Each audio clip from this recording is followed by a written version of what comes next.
Welcome to Thought for April the 25th. Our readings are Deuteronomy chapters 10 and 11, Ecclesiastes chapter 4, and Acts chapter 1. Our theme is Jesus will come in the same way as you saw him go. These words should be familiar to all Bible readers. They are the words of the two men in white robes, a common way of describing angels. It is what they said to the disciples as their astonished eyes watched their Lord ascend upwards, and a cloud received him out of their sight. Acts chapter 1, verses 9 to 11. We suspect it was no ordinary cloud, but like the cloud that Moses climbed up into on the mountain in Exodus 24, verse 16. Countless generations of Bible believers have looked for their Lord to descend from heaven in their lifetime. The disciples had asked, "Lord, will you at this time restore the kingdom to Israel?" in verse 6. And were told by their Lord they were to be my witnesses in Jerusalem, but ultimately that the witnessing was to be to the end of the earth. Verse 8. He had said this earlier also on the Mount of Olives. This gospel of the kingdom will be proclaimed throughout the whole world as a testimony to all nations, and then the end will come. Matthew 24, verse 14.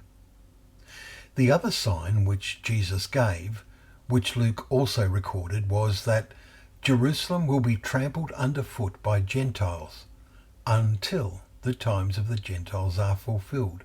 Chapter 21 and verse 24. Today, Jerusalem is constantly a centre of world attention, and the returned Jews have made it the capital of their resurrected country. The evidence is plain that the climax of the ages is near, but we know and must emphasize that it was not for his disciples, then or now, to know exactly when. Notice again the answer of Jesus when the disciples asked him, "Lord, will you at this time restore the kingdom to Israel?" Verse 6. They were commissioned to be my witnesses in Jerusalem and in all Judea and Samaria. Verse 8. It is for true believers today to complete that commission and to the end of the earth. Are you his disciple? Are you helping this commission to be carried out?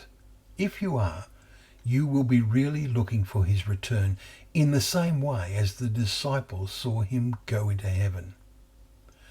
As his disciple, you will be following the examples given in the book of Acts, which we have now started reading.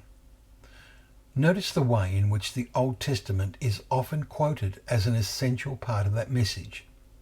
It tells us many details of the kingdom Jesus will set up, also giving us examples of faithful service and failures, as we are reading in the book of Deuteronomy. And so, we thank you for joining us today, that you may give thought to those things which are spoken of in his word, remembering that that word is a lamp to our feet and a light to our path.